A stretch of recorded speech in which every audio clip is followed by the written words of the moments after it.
పేరు శ్యామరాజు, ఆంధ్రప్రదేశ్ రైతు సంఘం నెల్లూరు జిల్లా అధ్యక్షుడిని. ఈరోజు నెల్లూరు జిల్లాలో ఒక విషపూరితమైన ఫ్యాక్టరీని ఏర్పాటు చేసే దానికోసం ప్రజల్ని తిక్కముక్కలు పెడుతూ విత్తనాలు అంటే ఊరి విత్తనాలు, బెండకాయల విత్తనాలు, వంకాయల విత్తనాలు, మిరపకాయల విత్తనాలు అని చెప్పేసి కొంతమంది రైతులకి మోసం చేసి ఈ రోజు ఆ ఫ్యాక్టరీని పెడతారు.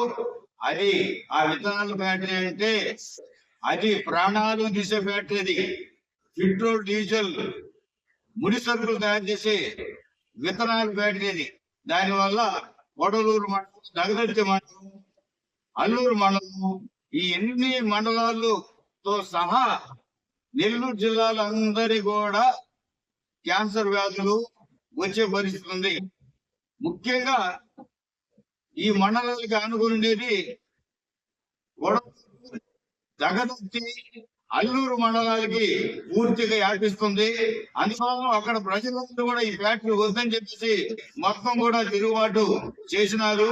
తిరుగుబాటు చేసి ఈ రోజు మా వద్దు బాబు ఈ ఫ్యాక్టరీ అని చెప్పేసి ఈ రోజు ప్రజాసేకరణ ఆపండి, మాకు వద్దని చెప్పేసి వామపక్ష నాయకులందరూ కూడా ఈ రోజు వెళ్లే దానికోసం మేము బయలుదేరితే మమ్మల్ని ఎక్కడెక్కడ అవసరం నిన్నటించే మా ఇళ్ళ చుట్టూ పోలీసు బందోబస్తు.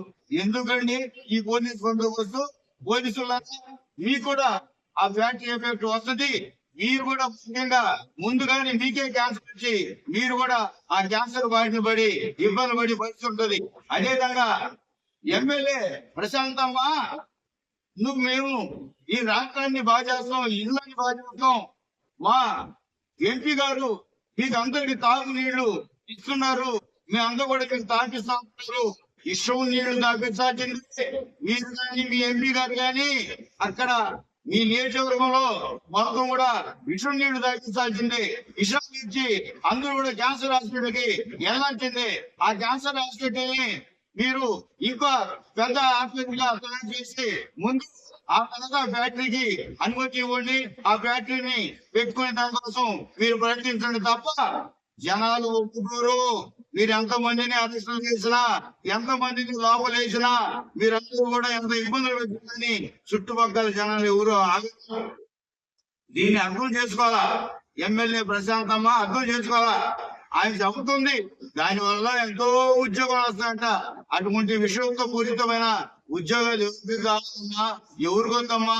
ఇంటింటికైనా వెళ్ళి 4 ముద్దలు అట్టుకుపోతేనైనా కానీ బతకతారే కానీ సత్యదానికోసం మహాతల్లి నువ్వు అర్థం చేసుకుని మీ ఎంపీ గారికి కూడా చెప్పి మీరు ఏదో ఈ జిల్లాలో అంతో ఇంతో మంచిళ్ళు తాపిస్తారు, అది కూడా తాకిచ్చే దానికోసం మనుషులు చంపేసి ఆ డబ్బులు కూడా మిగిల్చుకునే దానికోసం ప్రయత్నం చేస్తారనుకుంటున్నారేమో.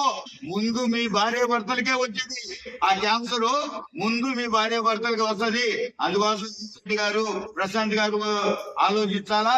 అదేవిధంగా జిల్లాలో ఉండే మంత్రులు, నేను పెద్ద మేధావి అంటావు కాదు రామనారాయణ రెడ్డి గారు, ఇటువంటి ఫ్యాక్టరీలు పెడితే ఎంత ఇబ్బంది అనేది మీకు తెలీదా రామనారాయణ రెడ్డి గారు? అయితే మీకు వయసు కాబట్టి నేను ఎట్లా తొందరగా పోతానని చెప్పేసి ఉద్దేశంతో ఇటువంటి ఫ్యాక్టరీలు తెచ్చుకోవడం మంచిది కాదు. రామనారాయణ రెడ్డి గారు మీరని ఆలోచించండి. మేము పొంగూరు నారాయణ గారిని గారిని కోరుతున్నాం. ఆయన కూడా మంచి డాక్టర్, అన్ని తెలిసిన డాక్టర్. ఈ రోజు రాష్ట్ర వ్యాప్తంగా కూడా నేను అందరికీ అన్ని విధాలుగా మంచి చేస్తానని చెప్పేసి ఈ రోజు మీరు చెప్తున్నారు. మీ అందరినీ కూడా కార్యకర్తల్ని బతికించే దానికోసంగా నేను మంత్రిని అంటున్నారు. అందరూ చచ్చిపోయిన తర్వాత విషపూరితమైన వ్యాధులతో మీరు ఎవరిని బతికిస్తారు? మీరు ఎవరు నెల నెలకి డబ్బులు ఇస్తారు? ఎవరిని మీరు మీ హాస్పిటల్ చేర్చుకుంటారు? ఒక దూరి ఆలోచించండి. ఒక డాక్టర్ గాని చెప్పుకున్న తర్వాత, ఒక విద్యావంతుడు చెప్పుకున్న తర్వాత ఇటువంటి అన్ని కూడా చేయడం మంచి పనేనా నారాయణ గారు? మీరు కూడా ఆలోచించాలా. ఆ విధంగా లేకుండా ఈ ఫ్యాక్టరీని ఆపేదానికి ప్రభుత్వం చేయాలా.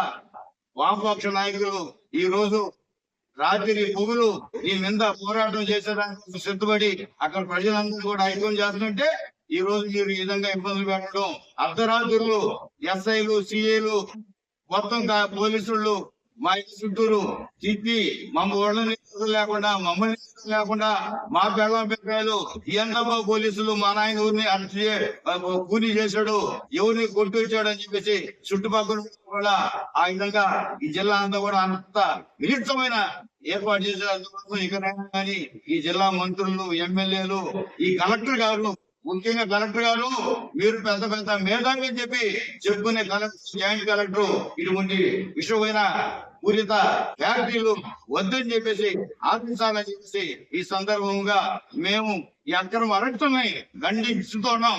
దీన్ని ఇంకా కొనసాగిస్తే మా ప్రాణాలకైనా సిద్ధపడతాం కానీ ఈ జనాల్ని క్యాన్సర్ వ్యాధి పడలేమని చెప్పేసి ఈ సందర్భంగా ఈ ప్రభుత్వాన్ని హెచ్చరిస్తున్నాం.